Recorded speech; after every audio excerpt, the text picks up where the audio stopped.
ईशोपनिषद के 8वें मंत्र को समझते हुए ईश्वर के स्वरूप को समझना चाह रहे हैं। इस प्रसंग में हम अपाप विद्धम इस शब्द को समझ रहे थे। परमपिता परमात्मा ने अपना स्वरूप बताया कि वो अपाप विद्धम है, पाप से युक्त कभी नहीं होता। आपकी व्याख्या आपके सामने शास्त्र के अनुसार रखी कि जिससे आत्मा अपने को बचाना चाहता है वह पाप है, जिससे अपनी रक्षा करना चाहता है, रक्षा उससे करना चाहता है जिससे आत्मा की हानि होती है, तो जो भी आत्मा के लिए हानिकारक है वह सब पाप की श्रेणी में आता है। पापी की व्याख्या करते हुए निरुक्ताचार्य कहते हैं, जो अरक्षणियों की रक्षा करता है वो पापी है। अर्थात अरक्षणीय की रक्षा करना पाप है। दूसरी व्याख्या की उन्होंने कि जिसको करते हुए मनुष्य और अधिक नीचे ही नीचे गिरता जाता है उसे पाप कहते हैं। क्योंकि सांसारिक विषय भोगों में आकर्षण है, तात्कालिक सुख है, इसलिए उसी को ध्यान में रख के चलने वाला व्यक्ति उनके प्रति आसक्त होता है और फिर उसी दिशा में उसको और अधिक भोगों को प्राप्त करने की इच्छा में पतन ही पतन को प्राप्त होता जाता है। और इसी आसक्ति को योग दर्शन व्यास भाष्य में व्यसन के नाम से कहा गया। व्यसन उसे कहते हैं जो व्यक्ति को उसके श्रेय से, कल्याण से हटा देता है, और मुक्ति को निश्रेयस नाम से कहा गया है। वो नितांत कल्याण की स्थिति है। नितांत कल्याण की बात ही छोड़ दें, सामान्य कल्याण से भी ये व्यसन हमें हटा देता है, हमको अकल्याण की तरफ ले जाता है। इसलिए ये सब व्यसन पाप की श्रेणी में आएंगे। जो भी हमारे कल्याण में हानिकारक है वह सब व्यसन है, वह सब आसक्ति है और वह सब पाप है। ये विषय पिछले दिनों आपके सामने रखा। महर्षि दयानंद ने अपाप विद्धम का जो अर्थ किया यजुर्वेद के 40वें अध्याय में, वहां भी यही मंत्र है जो ईशोपनिषद का 8वां मंत्र है। महर्षि के अर्थ को समझ करके कुछ हम तात्पर्य निकाल सकते हैं। महर्षि ने वहां लिखा, अपाप विद्धम यत् पाप युक्तम पापकारी पाप प्रियम कदाचिन न भवति तत्। जो पाप युक्त, पापकारी और पाप प्रिय कभी नहीं होता उसे अपाप विद्धम कहते हैं। महर्षि दयानंद ने यहां 3 शब्द लिखे हैं, पाप युक्त, पापकारी और पाप प्रिय। यदि हम स्थूल अर्थ ग्रहण करें अपाप विद्धम का, तो सब कुछ इसी में आ जाएगा कि जो पाप कर्म नहीं करता है। परमपिता परमात्मा पाप कभी नहीं करता, इतने से भी अपाप विद्धम की व्याख्या हो सकती है। लेकिन 2 शब्द और स्वामी दयानंद जी ने लिखे हैं, पाप युक्तम। युक्त का मतलब होता है जुड़ना या लगना। हिंदी में इसका अर्थ करें तो ये कहा जा सकता है कि परमात्मा को कभी पाप नहीं लगता। जुड़ना लगना एक अर्थ में आते हैं कि परमात्मा को कभी पाप नहीं लगता। एक बात हुई। पाप करना ये अलग बात हुई। और तीसरा है पाप प्रिय होना, ये अलग बात हुई। हम अपने जीवन को देखें तो पाप करने से पहले हम पाप भावना से युक्त होते हैं। पाप पहले हमारे मन में अंदर आता है, चाहे हिंसा हो, चाहे चोरी हो, चाहे झूठ हो। जो भी पाप कर्म है वो पहले अंदर हमको पकड़ता है, बाहर से नहीं होता। अज्ञानता के कारण अथवा आकर्षण के कारण हम अंदर से पाप को पकड़ते हैं और फिर पाप करते हैं। तो परमपिता परमात्मा पाप से युक्त ही नहीं होता, उसके अंदर पाप की भावना ही नहीं आती, पाप का विचार ही नहीं आता। तो पहले हम पाप से युक्त होते हैं और फिर पाप को करते हैं। और पाप को करने पर हमारे अंदर प्रारंभ में ग्लानि होती है, हम अपने आप को दोषी भी मानते हैं। पाप करते हैं लेकिन फिर भी अपने को कहीं ना कहीं दोषी अनुभव करते हैं। ये प्रारंभिक व्यक्ति के लिए है जो शुरू शुरू में पाप करता है,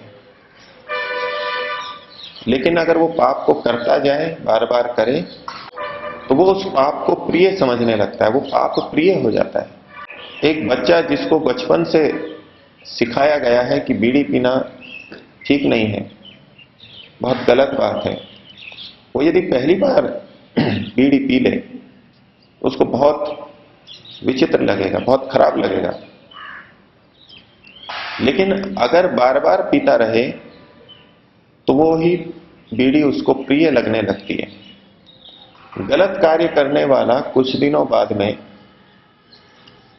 मानसिक तर्क वितर्क करके अपने उस पाप कर्म को भी उचित ठहराने लगता है, उसका औचित्य सिद्ध करता है और आदत पड़ने के बाद भी उसको प्रिय समझने लगता है। तो ये प्रक्रिया है, हम पहले पाप से युक्त होते हैं, फिर पाप को करते हैं और फिर उसी पाप को हम प्रिय समझने लगते हैं। इस दृष्टि से इस श्रृंखला को, इस क्रम को महर्षि समझाते हुए प्रतीत हो रहे हैं। तो परमात्मा न तो पाप से युक्त होता है, न पाप करता है और न पाप प्रिय होता है। यदि इस क्रम को हम हटा दें और अलग अलग ढंग से देखें तो भी इसके कुछ और निहितार्थ हमको प्रतीत होंगे। परमात्मा को पाप नहीं लगता। परमात्मा जो भी कुछ करता है उसकी असंख्य क्रियाएं हैं, अनंत काल से वो कर रहा है। और परमात्मा की क्रियाओं को देख करके मनुष्य परमात्मा पर बहुत से दोष भी लगाता है,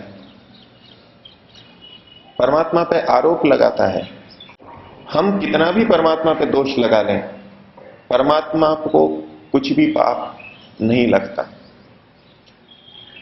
दूसरे कितना भी आरोप लगाएं, परमात्मा को पाप नहीं लगता, वो पाप से युक्त नहीं होता। नास्तिक व्यक्ति कहते हैं, आस्तिकों से पूछते हैं कि यदि परमात्मा न्याय करता है, कर्मफल व्यवस्था करता है, तो इस संसार में इतनी चोरी जारी, इतनी हत्या, इतना छल कपट क्यों है? यदि परमात्मा होता तो इस सबको रोक देता। परमात्मा को आप न्यायकारी राजा की तरह देखते हैं, तो न्यायकारी राजा तो वही अच्छा कहलाता है जो समाज में चोरी ना होने दे, हिंसा ना होने दे, मिलावट ना होने दे। लेकिन परमात्मा तो ऐसा नहीं करता।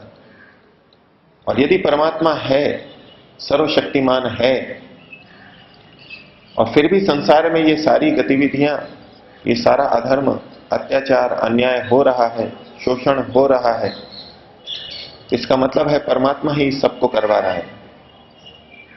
तो परमात्मा ही पापी है और ऐसे परमात्मा को हम नहीं मानते। तो इस प्रकार से जो भी परमात्मा पे आरोप लगाए, परमात्मा कभी भी पाप से युक्त नहीं होता, उसको कोई पाप नहीं लगता। अर्थात यदि परमात्मा पाप रहित है तो दूसरा कोई कुछ भी कहे उसको पाप नहीं लगता। यही बात हमारे ऊपर भी लागू होती है। सिद्धांततः हम ये स्वीकार करते हैं कि जब हम ठीक हैं तो दुनिया कुछ भी कहती रहे। परमात्मा की दृष्टि में तो हम शुद्ध हैं, ठीक हैं, सत्य कर्म को करने वाले हैं। लेकिन व्यवहार के धरातल पर हम अपने मन को टटोलें कि अच्छा कार्य करते हुए यदि कोई हमारे पर आरोप लगाए तो क्या हम उसकी परवाह नहीं करते? हम अंदर ही अंदर उससे प्रभावित होते हैं। लेकिन लक्ष्य हमारा यही होना चाहिए कि हम उससे प्रभावित ना हो। हमारा सारा अच्छे और बुरे का मापदंड समाज के ऊपर केंद्रित होकर रह गया है। ये ठीक है, हमको समाज की भी चिंता करनी चाहिए, लेकिन समाज यदि ठीक रास्ते पे चल रहा हो, विवेकी हो और उसकी कोई आलोचना हो तो उस पर हमारे को ध्यान देना चाहिए, अवश्य ध्यान जाना चाहिए। कोई ऋषि, कोई विद्वान, कोई योगी हमारी आलोचना करता है तो हमको उस पर निश्चित रूप से ध्यान देना चाहिए। लेकिन सामान्य व्यक्ति जिसका विवेक का स्तर नहीं है, जो आचरण में बड़ा निकृष्ट है, स्वयं आचरण ठीक नहीं कर पा रहा है, जिसको समझ ही नहीं है कि ठीक क्या है, गलत क्या है, उसकी आलोचना का हम पर क्यों प्रभाव पड़े? आदर्श स्थिति तो यही है, लेकिन हम उससे प्रभावित होते हैं। परमपिता परमात्मा पाप युक्त नहीं होता, उसको कुछ पाप नहीं लगता। हमारे कहने से उसको कुछ भी पाप नहीं लगता। एक घटना सुनी जाती है कि एक सदाचारी व्यक्ति था, उसके ऊपर कुछ झूठे आरोप लग गए और उस समय की परंपरा के अनुसार उसको चौराहे पर ला करके पत्थर मारे जाने लगे। गांव के, मोहल्ले के लोग उसको पत्थर मार रहे थे। लेकिन वो सदाचारी व्यक्ति अपने आप में संतुष्ट था कि मैंने कोई गलत कार्य नहीं किया, ईश्वर की दृष्टि में मैं पूरा पवित्र हूं। ये नादान लोग हैं, उनको पता नहीं है। कुछ देर बाद में उस भीड़ में स्थित एक व्यक्ति ने, जो कि अभी तक पत्थर नहीं मार रहा था, वो भी समझदार व्यक्ति था, विद्वान था, सदाचारी था, और उसको पता था कि जिसको पत्थर मार रहे हैं ये दोषी नहीं है, ये सदाचारी है। उसके मन में विचार आया कि यदि मैं पत्थर नहीं मारूंगा तो ये दूसरे लोग क्या सोचेंगे, मेरे को भी इसका साथी समझ सकते हैं, मेरे को भी बुरा समझ सकते हैं। तो विचार आया कि मेरे को भी पत्थर मारना चाहिए, भीड़ का साथ देना चाहिए। समाज से प्रभावित हो रहा था, लेकिन अंतर्मन कहता था कि व्यक्ति तो शुद्ध है, ये इसको पत्थर मारना पाप है। दोनों तरफ से दबाव था, अंतर्मन से भी और समाज का भी। तो उसने सोचा कि बीच का रास्ता निकालता हूं, मैं इसको मारता तो हूं लेकिन फूल से मारूंगा। एक फूल लिया और उस पर फूल फेंक दिया। जो पिट रहा था सदाचारी था, जो अब तक बड़ा शांत था, उस फूल के लगने पे विचलित हो उठा, बेचैन हो गया, रोने लग गया। लोगों ने पूछा, इतने पत्थर लग रहे थे तो तुम रोए नहीं, क्या बात? उसने कहा, ये तो सब नादान थे, इनके द्वारा पत्थर भी मारे जा रहे थे तो मेरे को फर्क नहीं पड़ रहा था, लेकिन जिसने मेरे को फूल मारा ये तो जानता था, ये विवेकी है, समझदार है, इसने यदि फूल भी मारा तो ये मेरे लिए दुख की बात है। अर्थात हम समाज से कितने अधिक प्रभावित होते हैं। जैसे परमात्मा पाप युक्त नहीं होता, वो पाप करता ही नहीं है, तो दूसरों के कहने से वो पाप से युक्त कैसे हो सकता है? इसी प्रकार से यदि मैं भी ठीक रास्ते पे चल रहा हूं तो मैं गलत कैसे हो सकता हूं? परमपिता परमात्मा भी हमको यही दिखाई देता। हमारा आदर्श सर्वज्ञ परमात्मा है, उसका लिखा हुआ वेद है, न कि आजकल के महान चिंतक।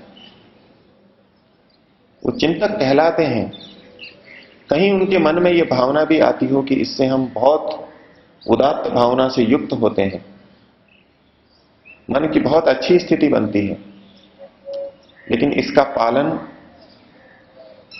यदि करने लगें, और हमारे देश में कुछ ढंग पे इस तरह की अहिंसा का पालन किया भी गया, उसका दुष्परिणाम जो देश पे आता है, जनता पे आता है, कि हम सामान्य अहिंसा का पालन भी फिर नहीं कर सकते। हम दूसरे को दुखी ना करें, अच्छी बात है, लेकिन दूसरा हमको अन्यायपूर्वक दुखी करे, क्या इसको सहना उचित बात है? फिर तो हमको हमारी सारी सेना, सारा गुप्तचर विभाग सब बंद कर देना चाहिए। दूसरे के द्वारा किए जाने वाले अत्याचारों को हम सहन करते रहें, लेकिन वेद का सिद्धांत है, ईश्वर का आदर्श है कि वो उचित न्यायपूर्वक दंड देता है, और हमको भी वो करना चाहिए।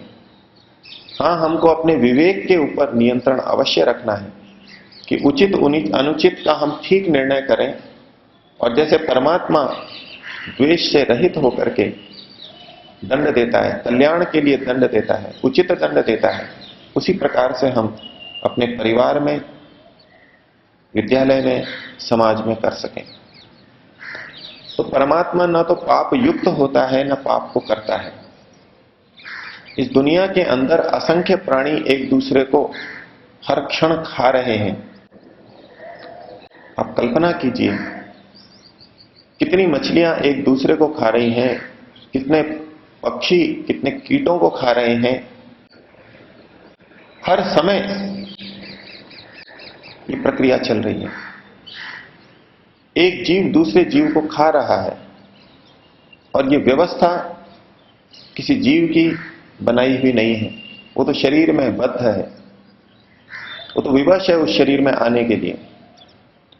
ये सारी व्यवस्था परमात्मा की बनाई हुई है, उसको हमें इसी रूप में स्वीकार करना होगा कि इसी में हम सबका कल्याण है, और इसी के कारण ये संसार चल पा रहा है। तो परमात्मा पापकारी कभी नहीं होता, और परमात्मा पाप प्रिय भी नहीं होता। हम धर्म का कार्य कर रहे हैं, उतना उसको प्रिय है, लेकिन उसके बीच में जो हम अधर्म का उपाय साथ में ले लेते हैं, परमात्मा को वो प्रिय नहीं है। उतना अप्रिय आचरण हम परमात्मा का कर रहे हैं।